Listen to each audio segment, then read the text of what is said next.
Allô tout le monde, j'espère que ça va bien. Aujourd'hui, je vous fais une nouvelle vidéo sur mes expériences de stage. En fait, je ne vais pas vous parler de mes stages parce que j'en ai parlé trop souvent de mes stages sur ma chaîne.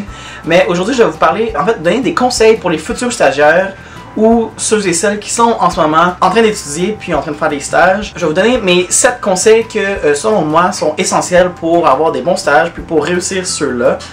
C'est sûr que vous avez toutes vos exigences universitaires à respecter, mais dans ça, il y a des choses que tu peux faire pour assurer ta réussite, que moi j'ai faites puis que j'ai réalisé que c'est quelque chose qui était vraiment très important.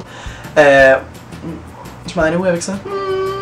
C'est des conseils que je vous donne, que moi j'ai réalisé au fur de mes stages, qu'en faisant ça, je passais des meilleurs stages, puis j'avais vraiment beaucoup de plaisir à les réaliser. C'est sûr que tout le monde a ses exigences particulières selon son université, selon ses commissions scolaires, selon sa province, s'il y a du monde qui m'écoute à l'extérieur du Québec. Mes conseils peuvent s'appliquer à vous, mais vos exigences de stage sont sûrement différentes des miennes. Fait que c'est ça. Avant de poursuivre, je vais vous inviter à vous abonner à ma chaîne en cliquant sur les boutons ci-dessus, puis en allant vous abonner aussi à toutes mes autres pages Facebook et Instagram pour me suivre partout. Alors voici les 7 conseils que je vous donne pour les futurs ou les stagiaires du moment en éducation préscolaire et en enseignement primaire. Premier conseil, c'est de prendre le temps de rencontrer tous les membres du personnel de ton école où tu vas réaliser ton stage, que ce soit les autres profs, ton enseignante associée, la secrétaire, le concierge, la direction surtout. Prendre le temps de se présenter à tout le monde, puis de dire qu'on est le nouveau stagiaire de telle personne, puis d'entretenir des liens quand même avec eux. Je te dis pas d'être ami avec eux, mais au moins d'avoir une relation, de dire bonjour, pouvoir avoir des discussions avec eux. Vous allez voir, ça va vous aider beaucoup. Surtout moi, j'ai réalisé ça dans mon dernier stage en créant des liens avec mes collègues. C'est comme ça que je les appelais, même si j'étais stagiaire. En créant des liens avec mes collègues, ben, j'ai pu passer un meilleur stage, puis avoir des ressources que je savais pas, avoir des lignes directrices pour m'aider dans mon stage, autre que les conseils de mon enseignante associée. Deuxième conseil que je vous donne pour passer de bons stages, c'est de prendre le temps de vraiment bien réfléchir à ses planifications. C'est une grosse tâche. Ça dépend de l'université.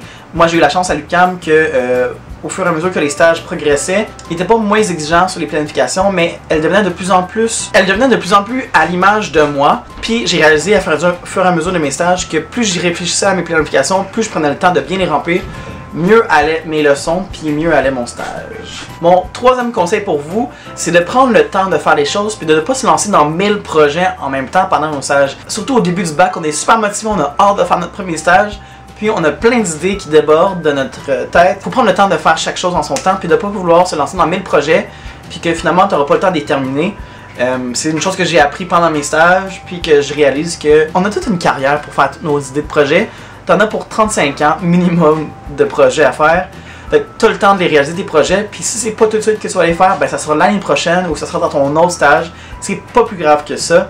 Mais c'est ça, prendre le temps de faire chaque chose puis de pas se lancer dans 1000 projets en même temps. Mon quatrième conseil pour vous, je viens de vous dire de pas se lancer dans 1000 choses, mais en même temps, mon quatrième conseil, ça serait d'essayer de faire quelque chose. Au moins parmi les nouvelles méthodes que vous allez utiliser, les nouvelles pédagogies, les projets que vous allez réaliser, ben essayez-en, que vous êtes moins à l'aise ou qui sortent de votre zone de confort. Faites-les, puis au pire, tu te trompes. C'est pas plus grave que ça, c'est un stage, ça sert à ça. Si tu te trompes, ben tu te tromperas. Moi, dans mes 4 stages, j'en ai fait des erreurs, puis je me suis planté solide. Je me suis même planté pendant mes supervisions avec mon enseignant associé et avec mon superviseur. Super gênant, mais ça n'a pas fait que j'ai pas réussi mon baccalauréat pareil. Au pire, j'ai essayé, puis si tu rates, tant pis, tu auras appris pour la prochaine fois. Cinquième conseil pour vous, c'est de se reposer pendant le stage. Pour mes 3 premiers stages, en fait mes 2 premiers stages, je travaillais en même temps que mes stages, puis j'y arrivais, mais c'était très difficile. 3e stage, je suis parti à l'autre bout du monde, vous le savez. Puis 4e stage, moi j'ai fait le choix de ne pas travailler parce que j'en avais besoin pour me reposer, étant donné que le dernier stage à l'UQAM, puis je pense pas mal dans toutes les universités, est très exigeant en temps et en énergie. Mais si tu es capable, fais-le, tant mieux pour toi. Ça va juste te rendre dans une situation financière moins précaire que moi après mon bac. Mais ça c'est ma vie, ça n'a pas rapport. Mais prenez le temps de vous reposer puis de faire une coupure entre le stage puis votre vie personnelle. Vous avez besoin d'espace personnel, vous avez besoin de faire... Vous avez besoin d'espace personnel, vous avez besoin de faire vos choses, vos activités et de voir vos amis. Prenez le temps de le faire parce qu'on peut facilement tomber dans la planification sans arrêt de penser à ça, sans arrêt de stresser. Il faut faire une coupure. On est samedi, tu prendras 2 heures pour faire tes planifications puis après ça, tu arrêtes et tu profites de la vie parce que sinon tu ne verras pas le bout. 6e conseil que j'ai pour toi, c'est de créer un lien de confiance entre ton enseignante associée et toi. ou enseignant associé pour les quelques-uns qui existent. Parce que c'est très important de prendre le temps de faire les rétroactions à la fin de la journée, de vous donner des moments, de l'inscrire dans votre contrat de stage au départ, peu importe, mais prenez le temps de créer des liens avec votre enseignante associée, même si des fois ça ne fonctionne pas ensemble.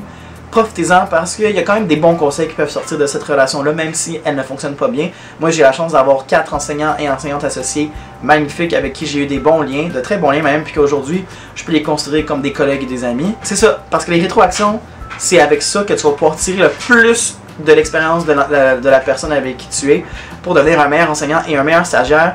Puis ce sont des moments très précieux qu'il faut prendre le temps de faire. Et finalement, mon dernier conseil, mon 7e conseil pour toi, c'est de demeurer authentique.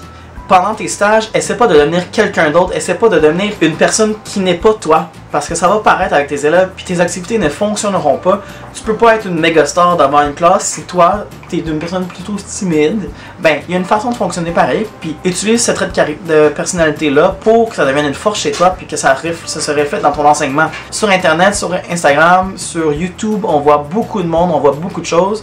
Mais c'est pas vrai que tout le monde est une, comment je pourrais dire ça, une rockstar devant sa classe. Si c'est pas ton style d'enseignement, fais-le pas, fais des choses qui te conviennent à toi, puis tu vas voir, tu vas juste mieux réussir en étant authentique. C'est le mot-clé de ce 7e et dernier conseil.